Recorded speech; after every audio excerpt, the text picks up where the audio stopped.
Halo sedulur kabeh, pada kesempatan kali ini aku akan menceritakan sebuah film yang berjudul 47 Ronin. Skoi, langsung aja kita masuk ke dalam filmnya.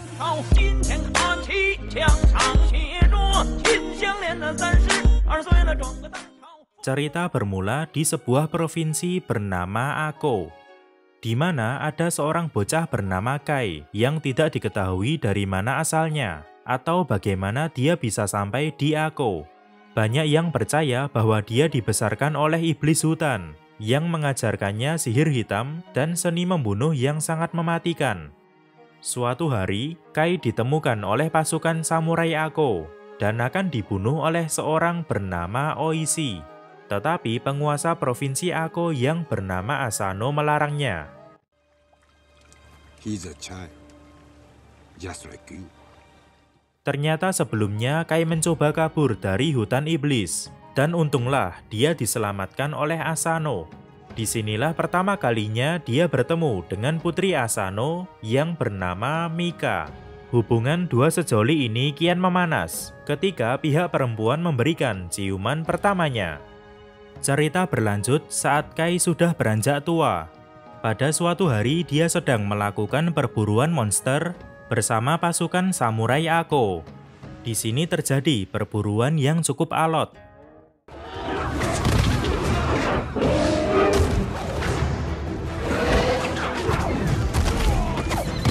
Sampai di suatu momen, ada seorang samurai bernama Yasuno terpojok oleh monster ini.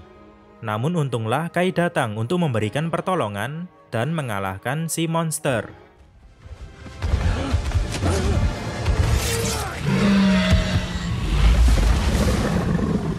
Bukannya memberikan terima kasih, Yasuno malah melontarkan kalimat buruk kepada Kai.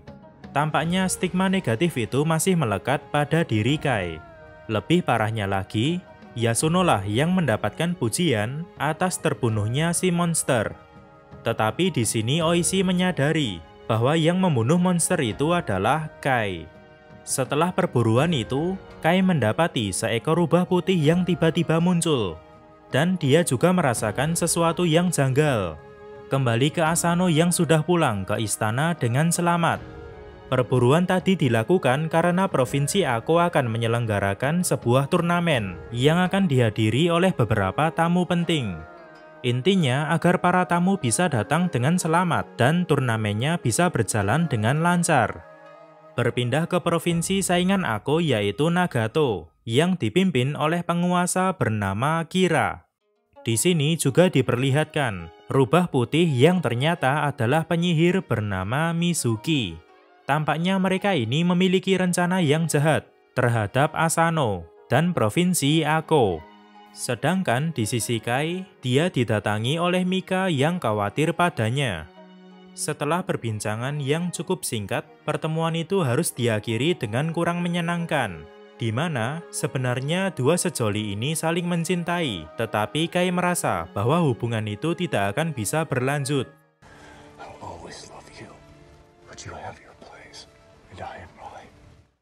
Di suatu malam, sampailah penguasa dari semua provinsi di Jepang yang bernama Shogun. Ibaratnya, dia itu seperti presiden.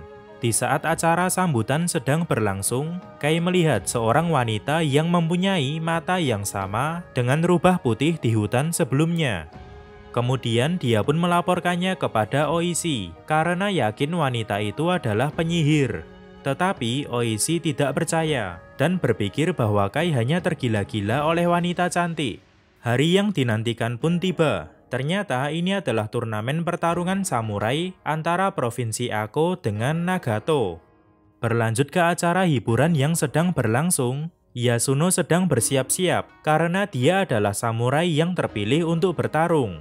Lalu di sini dia didatangi oleh Mizuki yang berwujud rubah putih.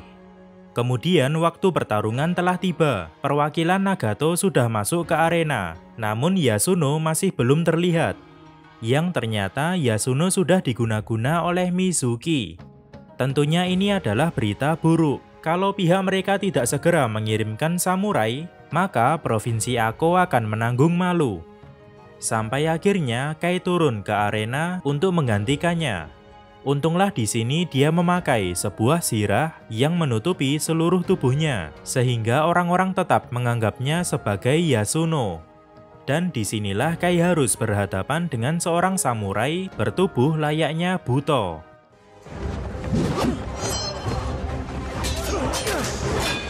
Namun sangat disayangkan, helmnya terlepas sehingga identitasnya diketahui.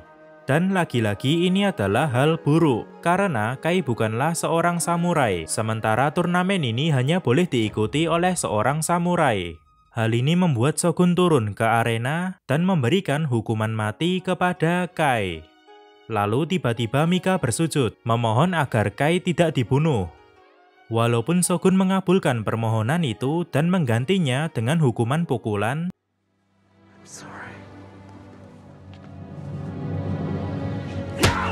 tetapi ini tetap membuat nama baik Ako, terutama Asano, tercoreng. Mizuki dan Kira memanfaatkan pikiran Asano yang sedang kalut untuk kejahatannya. Di sini Asano disihir.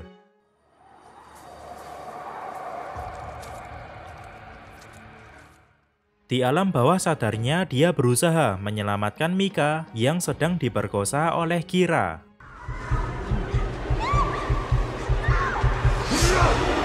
Padahal kenyataannya, dia sedang berusaha membunuh Kira yang sedang tertidur. Dan terjadilah kegegeran di malam itu. Atas kejadian itu, Shogun memberikan hukuman mati kepada Asano dengan cara seppuku.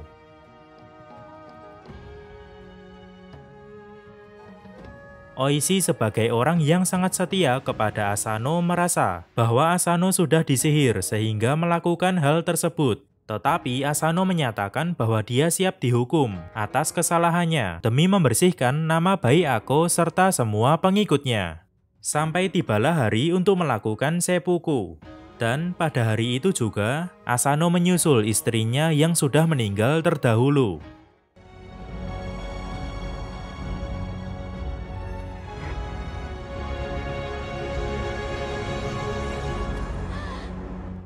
Oishi dan Samurai Ako bertekad untuk balas dendam, tetapi tidak sekarang, karena sudah pasti mereka akan kalah, dan lebih parahnya lagi, bisa menyebabkan warga Ako dibantai sampai habis.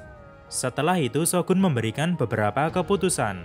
Samurai Ako kini menjadi Ronin, dan dilarang untuk membalaskan dendam atas kematian Asano. Lalu, Mika akan diberi waktu 1 tahun untuk berkabung. Selepas itu, dia akan dinikahi oleh Kira sebagai bentuk persatuan 2 provinsi dengan Kira sebagai penguasanya. Bahkan, Kira juga memberikan keputusan yang lebih kejam. Para Ronin akan diasingkan, sedangkan yang ngotot menetap akan diburu dan dihukum mati. Kemudian Oishi dilemparkan ke dalam lubang, karena Kira ingin menghancurkan tekad Oishi sebagai ancaman terbesarnya. Beberapa bulan kemudian Oishi dibebaskan dan dibuang ke sebuah desa. Disinilah dia bertemu dengan anaknya yang bernama Chikara, lalu didapatkanlah beberapa informasi. Para Ronin sudah meninggalkan Ako, begitu pula dengan Kai yang sudah dijual sebagai budak di Pulau Belanda. Sedangkan Mika akan segera dinikahi oleh Kira karena waktu berkabungnya hampir habis. Tentunya Oishi tidak ingin hal itu terjadi dan dia ingin membalaskan dendam atas kematian Asano yang dianggapnya janggal. Lalu dikirimlah Chikara untuk mengumpulkan para Ronin Ako yang sudah terpecah belah. Sedangkan Oishi sendiri akan datang ke Pulau Belanda. Sesampainya di Pulau Belanda, dia mendapati Kai yang sedang bertarung dengan manusia jadi-jadian.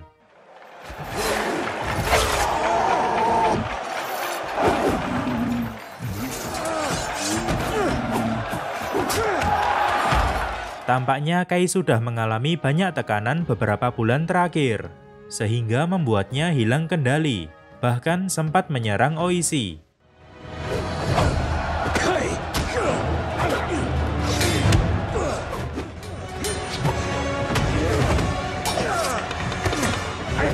Untunglah Oishi bisa menyadarkannya dan memberitahukan bahwa Mika serta Provinsi Ako sedang membutuhkan pertolongannya. Seketika mereka langsung berusaha kabur dari tempat itu.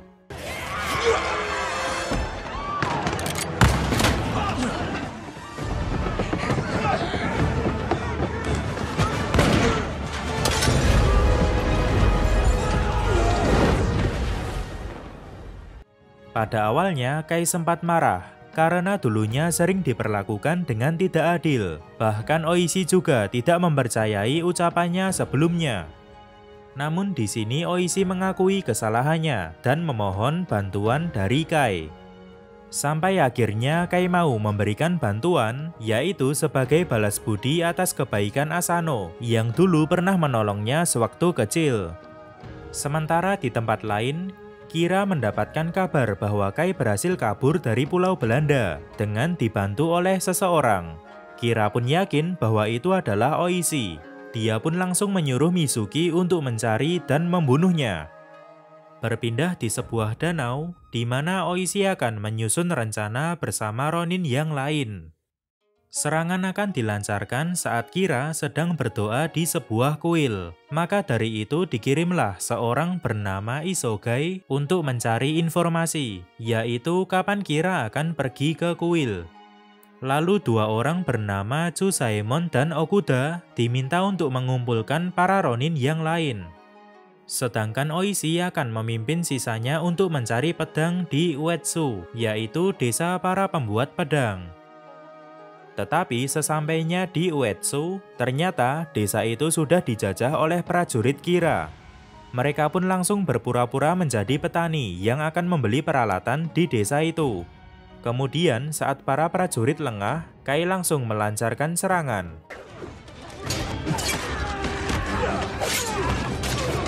Dan mengambil persenjataan milik prajurit itu. Di sisi lain, Isogai sudah sampai di sebuah tempat untuk mengumpulkan informasi. Tetapi dia malah bertemu dengan Mizuki yang menyamar sebagai wanita penghibur. Dan sepertinya akan terjadi sesuatu hal yang buruk. Merasa persenjataan yang dimiliki masih kurang, Kai menyarankan Oishi untuk mengambil pedang di lautan pepohonan hutan iblis, yaitu hutan tempat Kai dibesarkan. Walaupun Oishi sempat ragu, namun Kai mampu meyakinkannya, dan lagi pula tidak ada pilihan yang lain. Setibanya di hutan iblis, terlihat beberapa roh yang berkeliaran.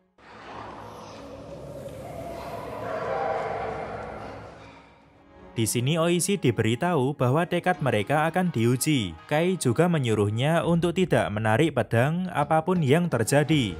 Sementara beberapa Ronin yang lain diminta untuk tetap berada di luar. Sesampainya di dalam, Kai meminta kepada iblis untuk memberinya persenjataan, tetapi dia malah diceramahi. Intinya si iblis berusaha menggoyahkan tekad Kai. Sedangkan Oishi berada di sebuah tempat di mana banyak iblis yang sedang bersujud. Lalu tiba-tiba, para Ronin berdatangan karena merasa khawatir, yang padahal sebelumnya mereka sudah dilarang untuk masuk. Para iblis pun mulai menunjukkan reaksi yang aneh. Dan Yasuno langsung menarik pedang untuk berjaga-jaga. Seketika para iblis langsung melakukan serangan dengan membabi buta. Save your man. Draw your sword. Beberapa Ronin pun terbantai, dan Oishi terus mendapatkan bisikan untuk menarik pedangnya. Tetapi dia masih berpegang teguh pada pesan dari Kai. Sementara di sisi Kai, dia ditantang untuk mengambil pedang di hadapannya jika ingin permintaannya dikabulkan. Kai pun bisa mengambil pedang itu lebih dulu, dan langsung menodongkannya ke leher si iblis. Seketika pertarungan di tempat Oishi hilang begitu saja, yang menandakan bahwa itu hanyalah ilusi semata. Ujian pun berhasil diselesaikan dan mereka mendapatkan pedang yang diinginkan. Bisa dibilang ini adalah pedang yang spesial selagi digunakan oleh orang yang tepat. Sepulangnya dari hutan iblis, Oishi mendapatkan info dari Isogai bahwa Kira akan berangkat ke kuil pada malam ini. Oishi pun langsung mengerahkan para Ronin untuk melakukan penyerangan. Kecuali Chikara yang diminta untuk menetap bersama seorang bernama Horibe. Setelah sampai, para Ronin mengendap-endap untuk menyerang Kira. Namun tiba-tiba Isogai muntah, disusul dengan serangan sihir api oleh Mizuki yang menyamar sebagai Kira. Di sini malah para Ronin yang diserang habis-habisan.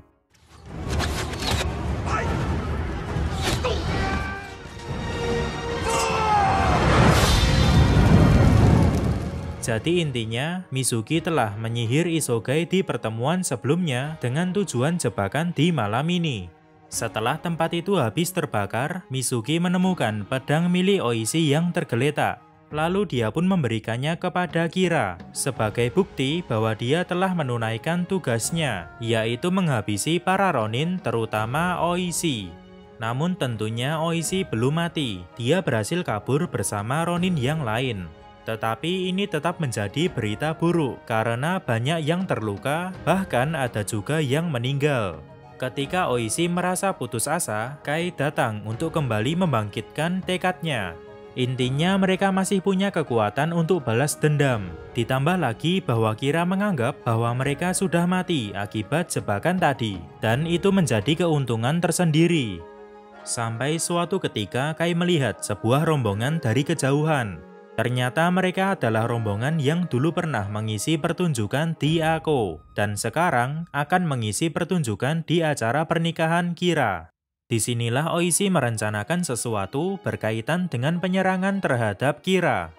Tetapi sebelum itu, para Ronin berkumpul untuk menandatangani sebuah kertas menggunakan darah mereka. Ini sebagai bukti bahwa mereka sudah siap menerima semua konsekuensi dalam peperangan, termasuk mati. Dan terhitung ada 47 Ronin yang ikut serta. Oishi dan beberapa orang menyamar sebagai pengisi acara untuk dapat masuk ke Nagato. Kemudian mereka mulai melakukan pertunjukan.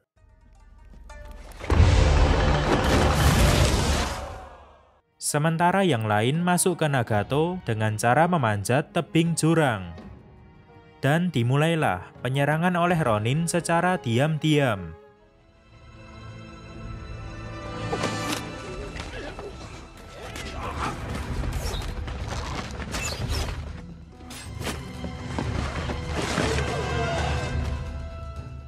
Namun sangat disayangkan, Oishi yang mempunyai kesempatan untuk membunuh Kira malah terpanah oleh seorang penjaga yang menyadari aksinya.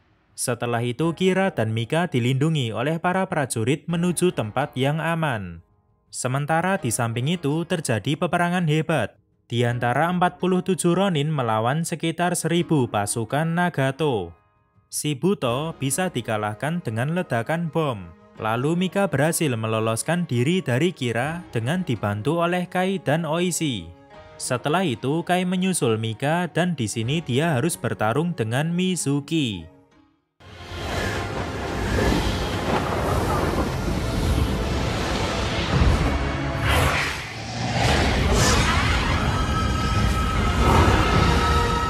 Sedangkan Oishi tentunya mengincar Kira untuk membalaskan dendam Asano.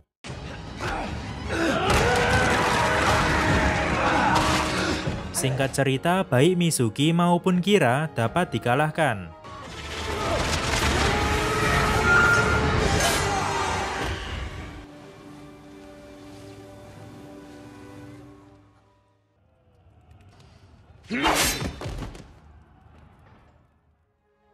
Peperangan pun dimenangkan oleh Ronin Ako.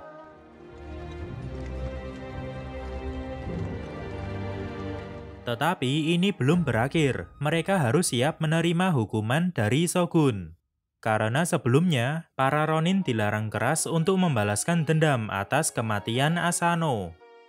Disinilah Oishi memohon agar para Ronin bisa mati dengan terhormat sebagai seorang samurai. Walaupun mereka sudah melanggar keputusan yang dibuat oleh Shogun, tetapi Shogun merasa bahwa para Ronin telah menjalankan tradisi Bushido, sehingga permintaan itu dikabulkan. Thank you, Your Highness. Sebelum kematiannya, Kai sempat berkata kepada Mika, I will search for you through 1,000 worlds and 10,000 lifetimes until I find you. Dan Mika pun menjawab, I will wait for you and all of them.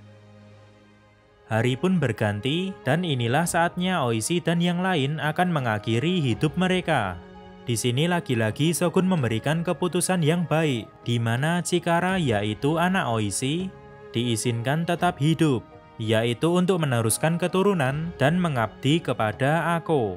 Sementara untuk yang meninggal akan dimakamkan di samping makam Asano.